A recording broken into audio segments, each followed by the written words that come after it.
Y bueno, eso pasa en las cárceles de nuestro país. ¿Qué expectativas tenemos ahora con esta nueva cárcel del encuentro dedicada, entiendo, para presos de alta peligrosidad? Bienvenido Daniel Pontón, gracias por acompañarnos y bueno, denos su visión sobre esto que vimos ayer. Hola, Verónica, ¿qué tal? Un saludo cordial. No conozco el nombre de mi compañero, pero bueno, un saludo igual Andrés, por mucho gusto. sí, primera vez que te veo aquí, pero bueno. Este, no, a ver, parecería que el tema del traslado ayer de PPLs a esta nueva cárcel tiene más efectos mediáticos, más un valor mediático que realmente una nueva, una recomposición y una, digamos, nueva era, ¿no? En el manejo del sistema penitenciario, ¿no? Porque eh, yo me hacía la pregunta, bueno, ¿cuál es el valor de raparlos, no? Y bueno, no se lo hizo antes, porque de hecho eso debe venir de políticas que nacen de la institución que está a cargo de todos los centros penitenciarios en el país. Y claro, eso un poco nos viene la idea de lo que son las cárceles de Bukele, ¿no? Justamente el tema de tener gente, digamos, sometida ante una autoridad, el hecho de tener cabezas rapadas y otro tipo de imágenes que son bastante dantescas, ¿no? Respecto a la simbología punitiva, digamos, que es una forma de gobierno, al final de cuentas, no lo podemos menospreciar. De hecho, es algo que se estudia mucho. Eh, es el valor que adquiere en un contexto que estamos claramente a puertas de una elección trascendental para el país, ¿no? Eh, dentro de eso, yo creo que es el segundo año más violento de la historia de las cárceles. El año 2021 llegamos a 254 fallecidos. Este año, antes de el suceso del día domingo, teníamos 117, con las 30 y pico muertes llegaríamos a 150, lo cual la violencia, la crisis penitenciaria en general y todo lo que implica esta lógica de las masacres, ¿no? Que por más que se hayan muerto asfixiados, siguen siendo masacres, nos pone que estamos en una crisis que está lejos de resolverse y más bien se tiende a agravar, ¿no? Entonces, es un grave desafío, gran desafío que tenemos respecto al país de generar un sistema penitenciario que brinde las garantías mínimas para la seguridad de los PPLs, primero, porque por más que uno los quiera denigrar o degradar al mundo del infrahumano, ¿no? O sea, como subhumanos, limitar las garantías, etcétera, son seres humanos y por otro lado también todo lo que es la lúdica, la pedagogía que ese tipo de problemática trae al país. O sea, si no hemos aprendido nosotros que la violencia en el Ecuador, y es una tesis que yo vengo sosteniendo, se instaló de la forma cuantitativa y cualitativa a partir de la crisis penitenciaria y que después detonó en las calles. Si no hemos aprendido de ese suceso, parece que no hemos aprendido nada. Entonces, creo que solo es un tema de cárceles dentro de un problema de ajuste de cuentas entre bandas, un problema que solo se resuelve en el mundo carcelario, un tema entre delincuentes.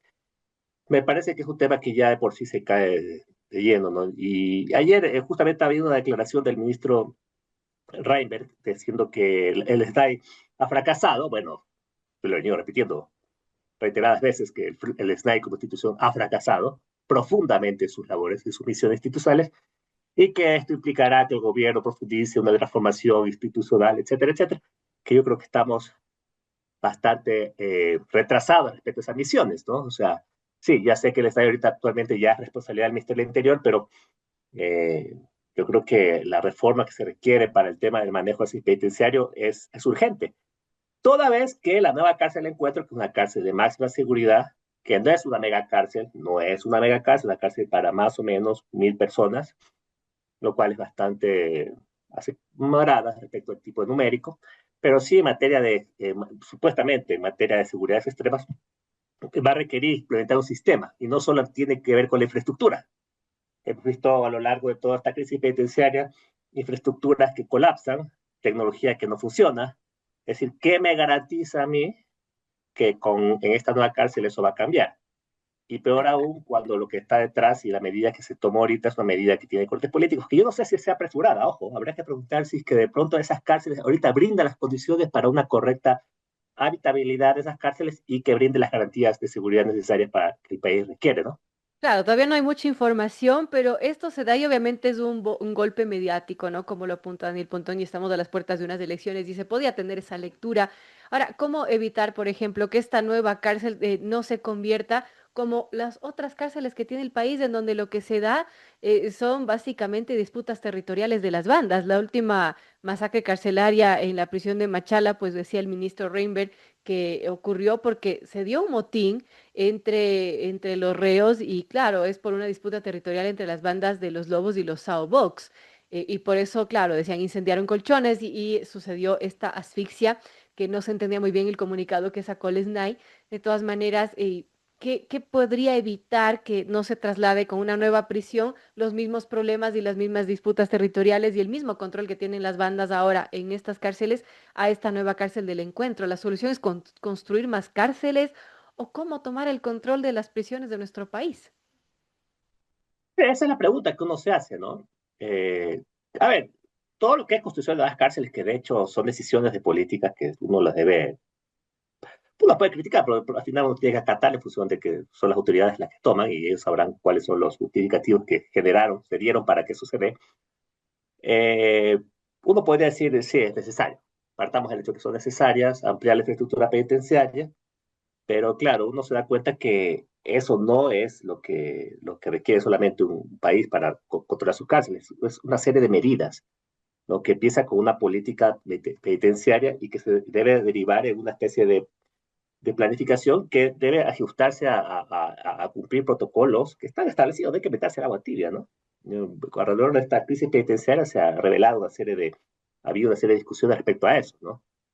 Por ejemplo, en materia de control penitenciario, seguridad penitenciaria, en materia de gestión de crisis, por ejemplo, en materia de rehabilitación social, que bueno, por ser que ya nadie habla de eso, pero sí es un fin al final del sistema penitenciario, en materia de gestión de información, bueno, en materia de tecnología, una serie de cosas. Pero eso es, un sistema es varios entes autónomos que operan en función de un propósito objetivo, unívoco, ¿no?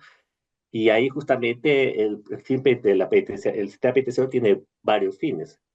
Uno, bueno, es un sistema de penas, la gente va a pagar sus penas, pero durante eso se debe dar algunas garantías, por ejemplo, que la gente reciba un trato adecuado y no denigrante.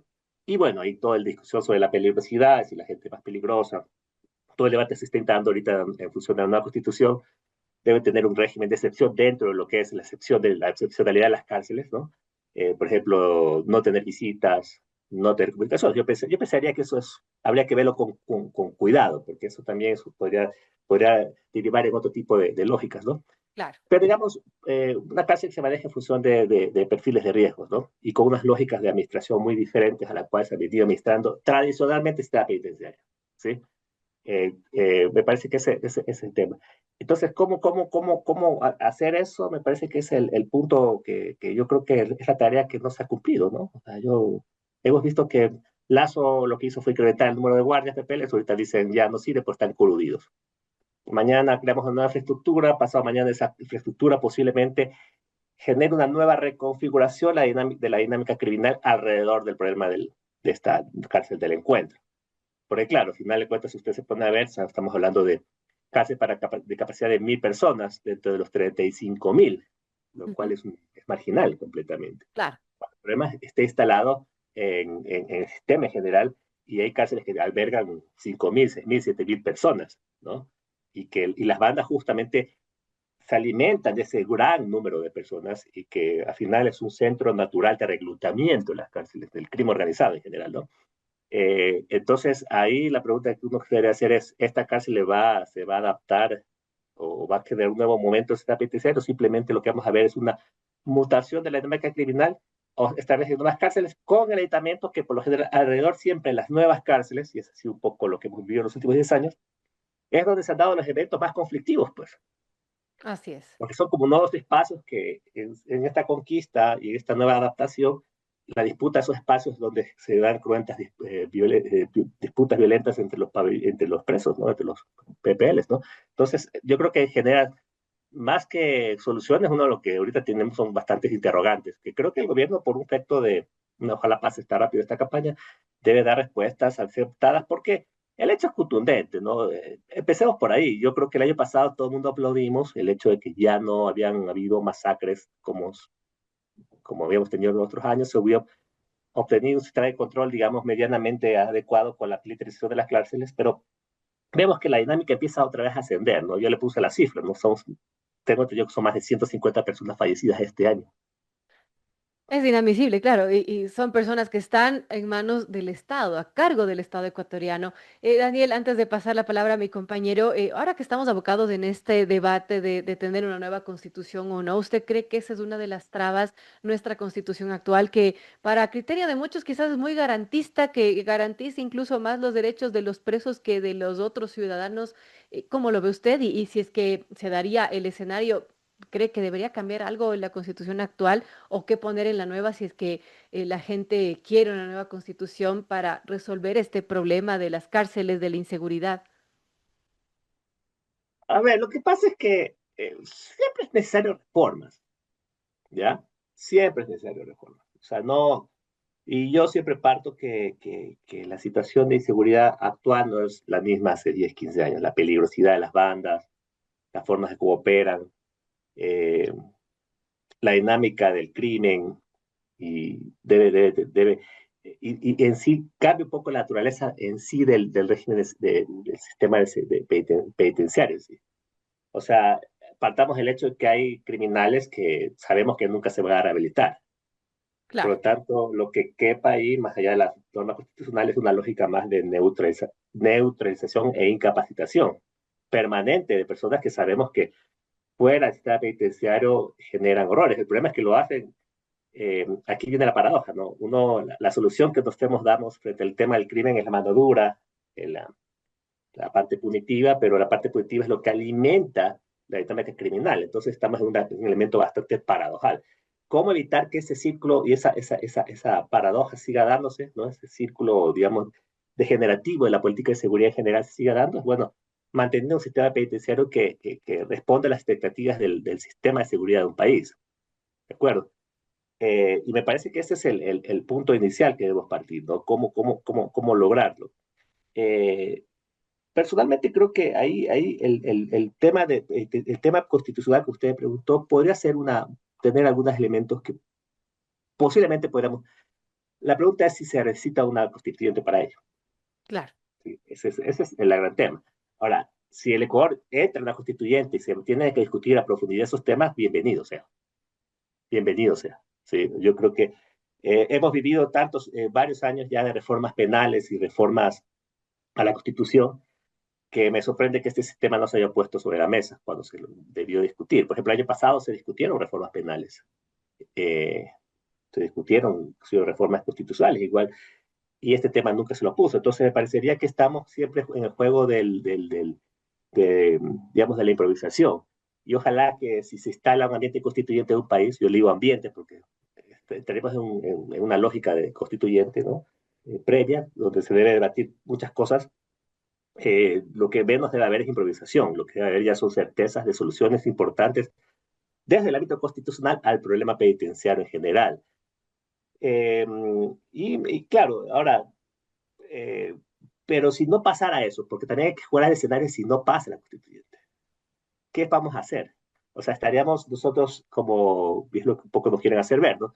Como sentenciados a vivir la hecatombe que tenemos ahorita en materia de crimen, como a acostumbrarnos a la dinámica perversa del crimen. Yo creo que no, yo creo que no, yo creo que hay muchas cosas que se puede hacer desde el ámbito de la política pública, ¿no? Lo Y la medida, importante es empezar a poner los temas sobre la mesa. exacto, de acuerdo. Entonces, ahí hay también mucho, o sea, yo creo que el gobierno tiene un gran ámbito de acción sin llegar a reformas constitucionales, que le permite un poco evitar que esta situación escale, ¿no? Porque la gente lo pide, ¿no? La gente lo pide y la dinámica del país lo exige, ¿no?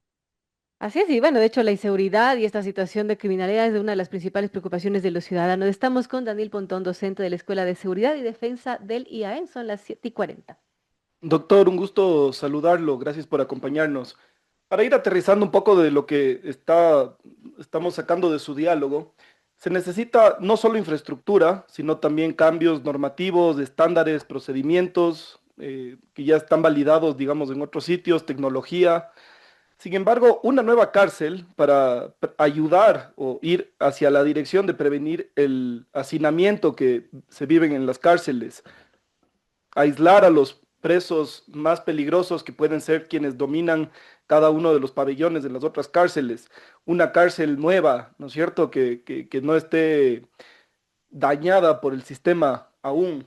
¿No cree usted que es un gran avance? O sea, por supuesto que falta muchas otras correcciones, como usted indica, pero una cárcel desde cero y que permita tener ahí a los presos más importantes, sin duda es un paso adelante. O sea, sí, sí es un avance, obviamente. A mí no me gusta jugar a la negatividad del si todo es mala idea, no, no es así. Aparte, esas son decisiones que se toman y hay que respetarlas. Ya sabrán ellos las justificaciones que tienen para haber implementado estas cárceles. Es un avance en la medida que eso posibilita otro tipo de reformas. Yo siempre creo que esto es la política pública empieza por ahí, es como yo le llamo el círculo virtuoso de la política pública. A veces una cosa pequeña encadena otro tipo de acciones que van derivando en buenas prácticas. Eh, pero si nos quedamos solamente con ello y no se genera ese círculo virtuoso, es complicado. ¿Y Porque, cuál otra posibilidad hay de solucionar, por ejemplo, el tema del hacinamiento, ¿no es cierto?, la sobrepoblación carcelaria, teniendo yo creo que el 35 problema mil presos en una infraestructura que no te da para tantos, que construir cárceles, ¿no es cierto? Obviamente debería haber algún tema legislativo del COI para que tal vez la prisión preventiva para delitos que sean menores o no violentos se pudiera analizar, pero sin duda hay que trabajar en infraestructura y así se a debe ver, ir encaminando. el tema de la infraestructura, ¿sí? Y nos ha hecho creer que el problema del hacinamiento, etcétera, sí, sí ha habido hacinamiento. De hecho, la cárcel de Ecuador tiene capacidad, sacando de la cárcel de Encuentro, más o menos 30.000 personas y tenemos 35.000. Hay un hacinamiento de más o menos 5.000 personas, ¿no? No sé cuánto es un 16, 20%, que es, claro, a nivel general. Uno cuando ve por temas de ciertas cárceles, de pronto hay más, pero hay otras que son menos pobladas, ¿no? Hay unas que tienen capacidad inferiores. Pero en general yo no creo que Ecuador tenga un gran problema de hacinamiento. Eso ha sido una tesis que yo venía sosteniendo. Hay realidades, en la lógica comparada, peores, mucho peores, y que no tienen los problemas de violencia y crimen como lo tiene Ecuador. Eso es uno de los grandes elementos que hay que tomar en consideración. La cárcel del Encuentro se la toma básicamente bajo la decisión de que es una cárcel de máxima seguridad. ¿Sí? Y esa lógica de máxima seguridad lo que busca es a ciertos personajes que están ahorita en las cárceles y que son considerados objetivos de alto valor y de alta peligrosidad, ponerlos bajo resguardo de esa cárcel para que dejen de hacer lo que hacen en otras cárceles, que es tener todo un sistema de protección, eh, obviamente matizado por corrupción, eh, el tema de los privilegios, y todo un ejército de trabajo de reserva ahí. Pero lo que hemos podido ver, sobre todo en la dinámica del crimen en este país, yo lo que he podido ver es que estas cabezas de alto valor sí son importantes, pero por general se reconfiguran de una forma rápida. Entonces, posiblemente estos perpeles pasen a ser parte de la sistema penitenciario bajo un sistema de un control bastante amplio, muy bien resguardado por el Estado, y lo que aparezcan es nuevos cabecillas dentro de los nuevos centros penitenciarios, porque en los otros centros penitenciarios donde va a estar el grueso de la población, estos vacíos de liderazgo se reconfiguran rápidamente por otros. ¿Sí? Sí es. Y Entonces, dígame. doctor, perdón, regresando a lo que usted conversaba acerca de cómo el gobierno el anterior año y con aplausos de todos había logrado controlar un poco el tema de las cárceles, militarizando y realmente tomando otras medidas. ¿Qué es lo que ha sucedido ahora para de nuevo perder el control y qué deberíamos hacer? ¿Se debería volver a poner a los militares? Ahora los militares han estado, por ejemplo, en el tema de la paralización, han estado enfrentando al crimen organizado en las calles. ¿Cómo podemos volver a solucionar o qué es lo que qué acciones debe tomar el SNAI? A ver, esa es una gran pregunta lo que usted me hace, porque parecería ser que lo que se buscó como una excepcionalidad, militares en las cárceles, y después que creo que también es complicado y es difícil sostener esa medida por largo tiempo porque desnaturaliza las misiones nacionales de las Fuerzas Armadas. A la ausencia de ellos se vuelve una dinámica de violencia. Pero yo creería que lo que ha pasado ahí, bueno, podría ser que porque los militares no se han retirado de todas las cárceles, son de ciertas cárceles. Y yo creo que en el caso de Esmeralda no es el caso, porque sigue siendo resguardada por las Fuerzas Armadas. Hay que preguntarse eso. Y si que fuera el caso de que aún con la presencia militar se dan este tipo de masacres, lo que yo creo es que primero el crimen tiene una particularidad que se reconfigura y se adapta a los distintos momentos. O sea, sí, en un momento hubo de un gran control del gobierno por frente al Estado, pero después un poco porque eso es energía, al final de cuentas. Es energía en el sentido de tener un sistema de control 24/7, bien resguardado, con alta intensidad, etcétera, implica un proceso de consumo energético, recursos, etcétera, enorme. Se empieza a relativizar y el crimen empieza a ganar fuerza otra vez porque se adaptó y porque comprendió la dinámica de control del Estado, etcétera, etcétera. Corrompió autoridades, se infiltró, bueno, etcétera. Entonces, yo creo que eso es lo que podría estar pasando ahorita en el país. Entonces, no ha habido estrategia B. Y eso puede pasar también con la cárcel del encuentro. La cárcel del encuentro puede ser al principio visto como un sitio de alto control, donde todos los líderes de la máxima peligrosidad del país van a parar ahí, hasta que el sistema un poco Se se adapte corrompa. perdón, se Hasta que adapte a esta poco a poco se dinámica. corrompa, ¿no? Tenemos que cortar, mi estimado Daniel. Daniel, pero un gusto escucharlo, esperamos tenerlo de vuelta pronto. Así es, seguiremos Gracias, igual. hablando porque este es un tema que, bueno, lo venimos hablando periódicamente, ¿no? Cada vez que sucede alguna masacre, cada vez que hay alguna novedad con el sistema carcelario de nuestro país, pero muy valiosos los criterios de Daniel Pontón, docente en la Escuela de Seguridad y Defensa del IAE. Gracias, Daniel, por acompañarnos.